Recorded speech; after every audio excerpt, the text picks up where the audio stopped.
Vendredi 8 mars de l'an 2019, bienvenue à ce rendez-vous de l'information sur ESAE TV. Tout de suite, les titres de ce 19h. La situation socio-politique actuelle avec en ligne de mire la recherche de conditions idoines devant permettre l'organisation en 2019 d'élections législatives libres et crédibles n'a pas laissé indifférent l'ancien président de la République, Nicéphore Dieudonné Soglo. À suivre dans un instant la substance de son point de presse du jour qui propose une alternative afin de sortir de l'impasse. Le Bénin, à l'instar des autres pays du monde entier, célèbre ce jour vendredi 8 mars 2019 la Journée internationale de la femme. Instituée par les Nations Unies en 1977, cette journée est à sa 24e édition cette année 2019.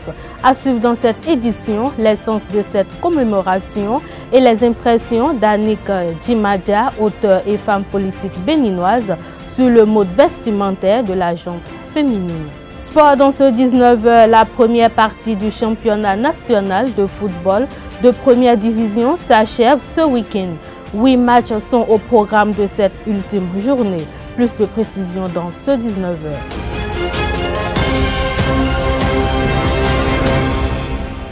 À nouveau, bonsoir. Le parti Bloc républicain a organisé dans la soirée d'hier une première réunion d'intégration des candidats titulaires et suppléants retenus sur les différentes listes pour les élections législatives de 2019.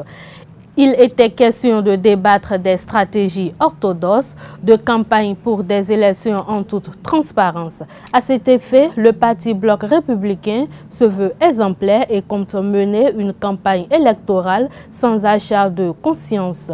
Cette rencontre politique de haute portée qui s'est déroulée à Cotonou intervient après la phase réussie de contrôle des dossiers de candidature à la Sénat. Je vous invite à suivre le trio Abdoulaye Biotchane, Jean-Michel Abimbola et Robert Gbian. Ils sont au micro d'Abdelkader Achiro. Bien, cet après-midi, nous avons décidé d'avoir un bureau politique du Bloc républicain élargi à tous les candidats sélectionnés pour les élections législatives prochaines, ainsi que leurs suppléants. C'est une réunion de prise de contact, mais c'est aussi une réunion pour leur donner quelques instructions sur la tenue du scrutin. C'est la première réunion, donc c'est une réunion au cours de laquelle nous avons fait présenter deux communications, l'une sur le cadre général d'organisation de ces élections et l'autre sur l'organisation interne que nous devons mettre en place pour que le scrutin se déroule bien, pour que nous puissions organiser la remontée des informations et aussi pour que la campagne soit menée de manière très efficace. Cette séance, comme ça a été intitulé, c'est une séance, un atelier ou un séminaire d'intégration de nos candidats. Les 166 candidats, c'est-à-dire les titulaires et les suppléants, ont été invités afin d'abord qu'ils se connaissent entre eux, puisque nous venons de partout au Bénin. La dernière fois que nous nous sommes vus, c'était au congrès constitutif à Parakou, le 8 décembre. Donc c'était le premier objectif. Le deuxième objectif, c'était bien évidemment de pouvoir donner un certain nombre d'orientations et de directives à nos candidats. Les orientations d'abord sur le contexte, les orientations également sur les attitudes à avoir, les orientations sur les thématiques que nous allons développer lors de cette campagne.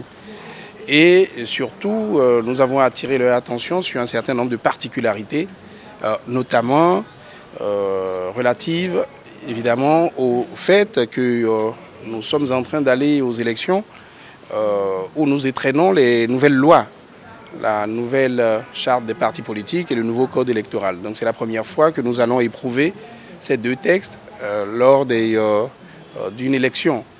Donc il était important de leur dire les innovations et leur dire ce qu'il ne faut plus faire par rapport à ce qu'on faisait par le passé, puisque les textes ne sont plus tout à fait les mêmes. Donc c'est ça l'intérêt de cette de ce séminaire d'intégration de nos candidats. Depuis le congrès du 8 décembre 2018, le Bloc républicain a eu à connaître de son bureau politique, du bureau exécutif national et du présidium. Donc depuis un certain temps, le bureau politique n'a pas eu à se rencontrer parce que ce n'est pas tous les jours que le bureau politique se réunit.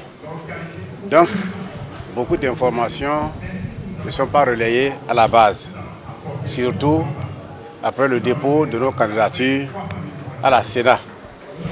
Donc nous avons estimé qu'il serait juste, qu'il serait normal que nous tenions aujourd'hui cette rencontre extraordinaire du bureau politique, mais élargie aux candidats du bloc républicain dans les 24 circonscriptions électorales. Cette rencontre a été initiée parce que beaucoup de candidats retenus, beaucoup de collègues membres du bureau politique, beaucoup de membres adhérents aux fondateurs sont dans l'impasse de l'information, je l'ai dit. Donc on a voulu ce soir nous retrouver pour leur expliquer brièvement ce qui s'est passé, pour qu'on soit, pour qu'on retienne les 24, dans les 24 circonscriptions électorales les candidats. Nous sommes venus aussi pour leur expliquer le comportement à avoir prochainement. Parce que lors des interviews avec vous, avec la presse, il y a des comportements qu'il faut avoir, des comportements vertueux. Il ne faut pas qu'il y ait des déviances dans leurs propos. Nous avons voulu leur dire, leur rappeler aussi ce que c'est que la ligne de conduite au sein du bloc républicain. Donc voilà tout ce qui nous a amené ce soir à initier cette rencontre du bureau politique, cette rencontre extraordinaire du bureau politique.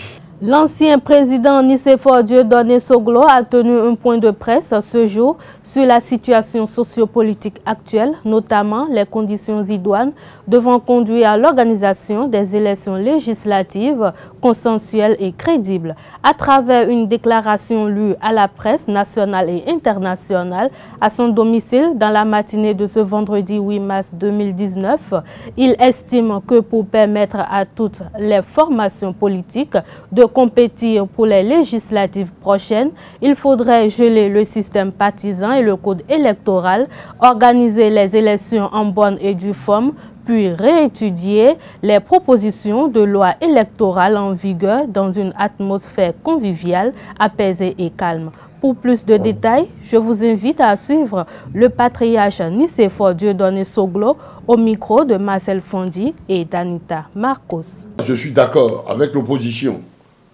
lorsqu'elle proclame solennellement qu'il n'y aura pas d'élection crédible et pacifique au Bénin, qu'à condition que tous les citoyens, riches ou pauvres, y participent librement et qu'elle s'y opposera par tous les moyens. La réforme du système partisan et du code électoral doit être gelée et discutée après ces élections dans un climat apaisé et consensuel. Il nous faut de la plus longue et de la plus vaste déportation de l'histoire qui a vidé notre continent de 100 millions d'habitants entre 1450 et 1850. Prenez la peine de lire. Et cela continue. Heureusement, grâce à Dieu, qui est justice, le cercle de famille s'agrandit avec l'arrivée d'1,5 milliard d'habitants. Oui. Il nous faut donc de toute urgence, car gouverner, c'est prévoir une monnaie commune régionale pour mettre un terme à notre servitude monétaire. Une armée fédérale pour ramener la paix dans nos foyers. Une marine fédérale pour protéger nos pêcheurs du pillage de nos ressources halieutiques. Mettre fin au pacte colonial pour transformer sur place nos richesses et donner du travail aux filles et fils du berceau de l'humanité. Que le 23 août de chaque année soit proclamée Journée internationale de la traite négrière et de son abolition pour enfin sortir du piège de la politique divisée pour régner qui a conduit à l'extermination. Comme je vous l'annonçais dans le sommaire de cette édition, le Bénin, à l'instar de la communauté internationale, célèbre la Journée internationale des droits des femmes. Au début du XXe siècle, en Europe et en Occident, réclamant de meilleures conditions de travail, le droit de vote ainsi que l'égalité entre les hommes et les femmes, des femmes d'alors ouvrières et suffragettes ont manifesté. Ces manifestations ont conduit à l'institution de la Journée internationale de la femme le 8 mars de chaque année, une date reconnue officiellement par les Nations Unies en 1977. Je vous propose de suivre ce commentaire qui retrace la genèse de cette journée internationale. C'est une signature de Tatiana Badé.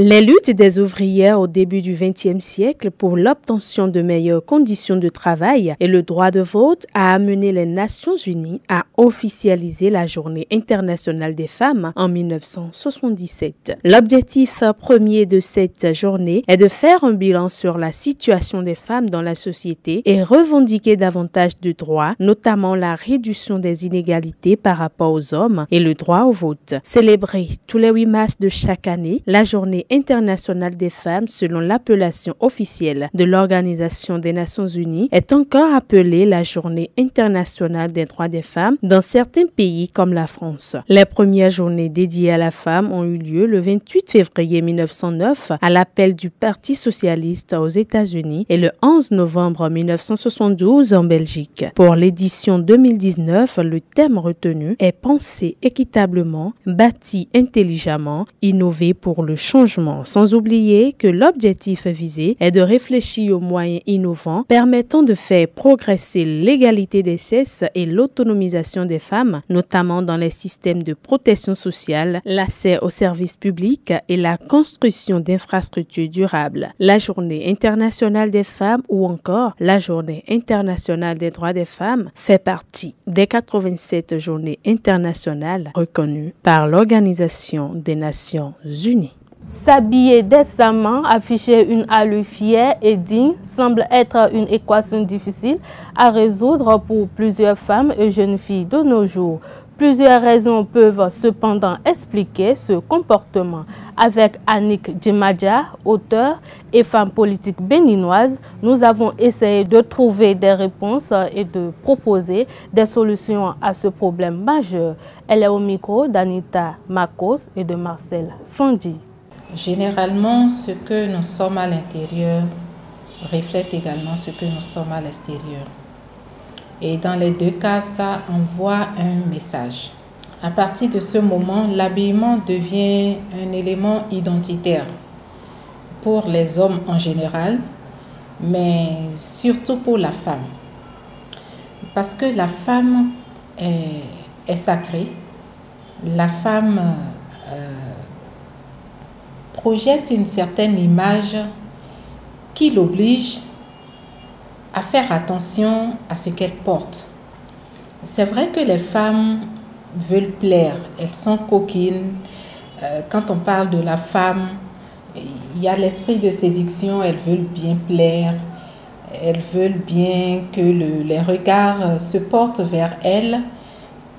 Mais la recherche, le fait de vouloir plaire ne doit pas faire le lit à la dépravation ou à la vulgarité au niveau vestimentaire. Malheureusement, c'est ce à quoi nous assistons de plus en plus. Moi, j'ai vu des photos de ma maman où ils étaient les grandes chaussures que nous portons, les chaussures compensées, elles sont passées par là. Les pantalons bas def, elles sont également passées par là. Mais c'est vrai que le phénomène est un peu plus prononcé de nos jours, du fait certainement de la mode. Mais tout est question d'éducation, tout est question du milieu dans lequel on évolue. Ce qui est important de souligner est qu'il faut il faut une certaine, pas de pudeur, il faut un certain égard, une certaine retenue, un certain respect pour son corps. C'est d'abord ça. Parce que si vous n'avez pas de respect pour votre corps, quand vous mettez n'importe quoi, les gens vous jugent par rapport à ça. Les jeunes filles aiment porter des jeans avec un bon chemisier, on peut toujours le faire. Mais il faut éviter que ce chemisier ne dévoile le nombril ou ne dévoile les seins ou vraiment... Il y a un certain écart qu'il faut arriver à maîtriser. Et ça, c'est le rôle des parents, c'est le rôle de l'environnement. Bonne valeur, c'est d'abord à la maison, bien conseiller les jeunes filles à la maison. Et il faut que maman aussi donne l'exemple. Parce que quand maman aussi sort les seins exposés, le ventre exposé ou avec plein de... C'est vrai, on fait les cheveux, mais il ne faut pas exagérer. En toute chose, il faut un peu de mesure. Donc, si maman aussi ne donne pas l'exemple, parce que l'enfant, la jeune fille copie sa maman. La maman est d'abord le premier modèle de la jeune fille. Et donc, si maman aussi n'a pas cette retenue, l'enfant, forcément, tendra vers cet écart-là. Donc, il revient aussi, ce rôle de sensibilisation ou d'éducation doit commencer par la famille. Restons dans le cadre de la commémoration de la GIF 2019. La femme occupe une place très importante dans la société, mais l'avènement des tendances vestimentaires influence ses habitudes. En Afrique, plus précisément au Bénin, femmes et filles changent leur mode vestimentaire au détriment de celui occidental. À l'occasion de la journée internationale qui leur est dédiée, une équipe de Zaï TV s'est rapprochée de quelques citoyens pour savoir ce qu'ils pensent de la femme moderne. On les écoute, ils sont au micro de Jacques Marion d'Almeida et de Billy Laibi. Sur le plan de la moralité, aujourd'hui, ce n'est pas du tout recommandable ce qui se passe. Moi, mon opinion est beaucoup plus une opinion, je vais dire, spirituelle, juste parce que je suis chrétien et nous sommes dans une société laïque, donc je me garde d'exprimer trop mon point de vue. Ça peut choquer des sensibilités, mais il y a beaucoup de laisser aller. Les femmes elles-mêmes se dévalorisent. Regardez nos clips, les clips qu'on regarde, ce sont les femmes elles-mêmes qui se dévalorisent. Les hommes sont bien vêtus, mais les femmes, je crois que c'est seulement peut-être quelques centimètres carrés qu'on leur donne à porter. Mais les hommes sont bien couverts de la tête aux pieds, en costume et tout ça. Mais la femme, elle vient en maillot de bain. Je ne sais pas si c'est pour se laver dans le clip. Les femmes même se dévalorisent parce qu'on doit leur payer quelque chose. Franchement, ce qu'on voit dans les médias, ça dévalorise la femme. Et dans les foyers aussi, beaucoup de femmes ont du mal à rester au foyer parce que je sais pour ce que la Bible dit. La Bible dit, femme, soyez soumis à vos maris. Et la Bible dit, homme ou mari, aimez vos femmes. Quand on dit soumis, ce n'est pas l'esclavage. Quand on dit soumis, il y a des femmes qui se disent, ah, comment soumission, ça c'est dépassé. Non, Dieu connaît la conception de la femme, c'est Dieu qui a créé la femme. Et c'est que la femme a besoin d'une couverture. La femme, quand elle se sent aimée, protégée, la femme a besoin de sécurité. Donc, lorsque la femme est dans une situation de soumission, quand on parle de soumission, c'est de reconnaître que c'est l'homme qui est le chef de la famille. Elles ont été soumises à leur mari. Malgré tout, elles acceptaient tout. Et elles prenaient tout comme ça. Et même si ça chauffe, elles acceptent. Mais aujourd'hui, la femme moderne, bon, d'une part, c'est les intérêts. D'une part, c'est les intérêts. Et d'une part, cette situation a joué sur l'amour. Quand on parle d'amour bien aujourd'hui, peut-être se disent, vous verrez sur plus de personnes qui sont dans le sens réel de l'amour de la femme. Mais le reste, c'est quelque part. On veut vivre la vie présentement sans se soucier de ce qui va se passer avec le futur. Or, c'est ce que tu fais aujourd'hui qui te rattrape demain. Donc, elles ne sont pas un peu conscientes de ça. Et certaines font des conneries qui les rattrapent après, quoi. Je conseille à nous, les jeunes filles, d'être un peu plus sérieuses, de penser au futur. C'est ce qu'on fait aujourd'hui qui nous rattrape après. Donc, rester dans les normes et écouter surtout les conseils des parents. Ça aide beaucoup. Écouter surtout les conseils des parents. À travers leur habillement, leur comportement, elles sont plus comme nous-mêmes en fait. À travers genre, elles sont plus sérieuses, elles n'ont pas un gars, elles n'ont pas un copain, elles sont matérialistes. Prenons par exemple le cas des femmes. Il y a d'autres femmes qui sont envoyées dans les foyers. Et à chaque fois, ce sont des problèmes qu'elles rencontrent avec leur mari, par faute d'éducation. Parce que le respect et tout ce qu'il faut pour maintenir son mari à côté ne se fait pas. C'est ce que je constate aujourd'hui. Et surtout encore par rapport aux jeunes filles d'aujourd'hui, j'ai constaté qu'ils adoptent un peu plus les styles européens qui dévalorisent un peu notre culture. C'est vrai qu'on a besoin d'évoluer, on a besoin d'aller de l'avant, mais parfois on exagère dans nos habillements. C'est vrai, on veut séduire les hommes, c'est ce que les hommes aiment, mais l'homme qui veut mettre sa femme dans son foyer, il sait très bien ce qu'il veut de la femme. C'est vrai, on a besoin d'une femme aujourd'hui qui va nous accompagner dans nos projets. On a besoin d'une femme émancipée. Donc, et par rapport à leur style d'habillement aussi, d'essayer de revoir un peu comment s'habiller. Intéressons-nous à présent à la spiritualité. Pour se protéger des mauvais sorts et des menaces de la sorcellerie, certaines personnes font recours à des divinités qu'ils estiment protecteurs. C'est le cas de la divinité Zingbalo du Hunon, Rweze à Togbenkpevi. Il s'est exprimé à cet effet au micro de Jacques Maouillon d'Almeida. Quand j'étais entre-temps un géomancien, je consulte le Fa. Mais après ça, la sorcellerie a commencé par me gêner parce que quand j'étais arrivé à Togbenkpevi, je ne savais pas s'il y avait trop de sorcellerie. Mais après quelques 2-3 mois, ça a commencé. Je n'avais pas la paix. C'est pourquoi je suis parti voir mon oncle qui m'a accompagné vers Ghana. Je suis parti et rentré dans leur fétiche Zingbalo. Que après j'ai vu son travail et j'ai dit que je vais prendre et ça va rester avec moi et faire ce qu'il fait à son Hunon là-bas. Donc c'est de là qu'il y a Zingbalo ici.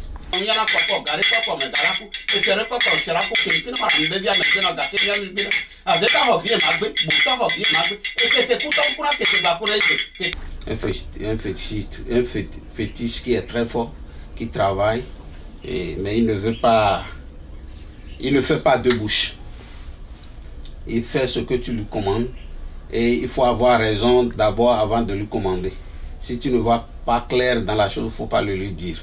Sinon ça va tourner contre toi. Après ça, il y a Sapata, c'est tout ce que j'ai ici. Dis tout ce que tu as amené vers lui, tu lances les colas là. Tu fends les colas en 4 et tu verses. Si c'est pas bien, c'est pas bien. Si c'est bien, tu verras.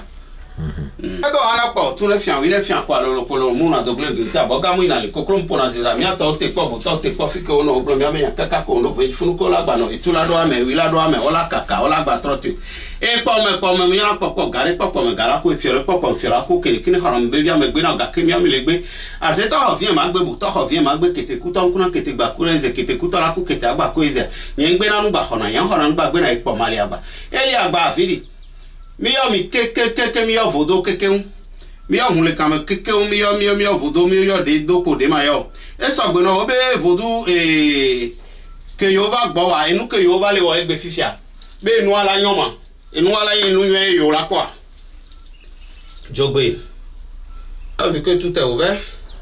Oui. Tu ne vois pas ça? Les 4 sont là. Oui. Pour mettre un thème à cette édition, la première partie du championnat national de football de première division s'achève ce week-end. 8 matchs sont au programme de cette ultime journée. Le programme des matchs avec Setonde Larios à Djagbeno. La 19e et dernière journée de la phase allée de la Ligue 1 2018-2019 s'ouvre avec un duel Jacques Aspac à René Pleven le vendredi 8 mars. Le lendemain, Esaü FC se déplace à Misrété pour affronter Aïma. Énergie fera face à Avranco Omnisport à René Pleven. Duel de promu au stade Jean-Pierre Gascon de Pobet entre la GSP et Asvo. Dimanche, Panthère reçoit Béké au stade Atchoukouman de Djougou. Match des extrêmes entre Soleil FC et les Buffs à René Pleven. La rencontre entre la jeunesse sportive de Pobet JSP et l'association sportive de la Vallée Omnisport, toutes deux promues en Ligue 1 cette saison, va se dérouler dans un climat tendu pour éviter de nouvelles tensions entre les supporters, comme ce fut le cas lors de leur dernière confrontation. Le président de la JSP adresse un message aux inconditionnels des deux équipes. L'année dernière, au cours du match Asvo-JSP, il y avait des problèmes. Donc avec le président de Asvo, on a entrepris en son temps des démarches pour que la paix revienne au niveau des deux populations. Donc je me dis que c'est encore d'actualité et que le football, ce n'est pas la guerre. Et qui dit Pobet, dit également Adjoum. La vallée et le plateau relèvent du même coin. Donc pour moi, j'en appelle au fair play des supporters, que ce soit de la GSP à Pobet et que ce soit de Asvo à Adjoum. Que ce match-là se déroule vraiment dans la paix et que vraiment qu'il n'y ait pas d'incident. C'est un des messages que je lance à tous nos supporters. Je sais que le public de Pobet est assez passionné. Aujourd'hui, vous avez vu comment le stade a été envahi par les supporters. Donc vraiment que ça continue comme ça. Que ce soit Asvo, que ce soit Dragon, n'importe quelle équipe, que l'ambiance de fair play que la population de Pobet a toujours manifesté, que cette ambiance-là continue et qu'on oublie ce qui s'est passé à Adjoum. Qui dit Pobet, dit Adjoum, dit le plateau. Merci. Si la phase allée de la Ligue 1 aborde sa dernière journée ce week-end, en Ligue 2, on joue par contre l'avant-dernière journée. Dimanche, le leader Real Sport de Parakou se déplace au campus d'Abomey-Calavi pour s'opposer au Mamba Noir 12e. Choc des premiers entre Espoir de Savalou 2e et Audio de Comé 3e. La veille, c'est-à-dire samedi, il y a entre autres Akanké Cavalier, jeunesse sportive de Ouida, Requin FC, Université nationale du Bénin, Zazira. Nous en parlons depuis le début de la semaine. Démarrage effectif cet après-midi de la fenêtre 4 de la première édition de l'Afro League, la nouvelle compétition de FIBA Afrique au rôle des arts, loisirs et sports de Cotonou. Élan sportif BBC du Bénin, Étoile sportive de la Tunisie, Civil Defender BC et BC Terreur de la RDC sont les équipes en lice. 2 matchs ont été disputés pour le compte de la première journée. BC Terreur de la République démocratique du Congo, Defender du Nigeria et Élan ES Rades. La compétition se poursuit demain avec ES Rades Defender à 15h et Élan BC Terreur à 17h30. Dimanche, elle va prendre fin avec BC Terreur, ES Rades et Defender Élan. À l'issue des matchs, les 2 premiers du groupe B vont rejoindre les 6 clubs, le Final 8. Ce journal a été préparé par l'ensemble de la rédaction. Merci de m'avoir suivi. Bonne fête à toutes les femmes du monde entier. Restez toujours connectés sur les www.ezautv.bg. Agréable week-end à vous. Bonsoir.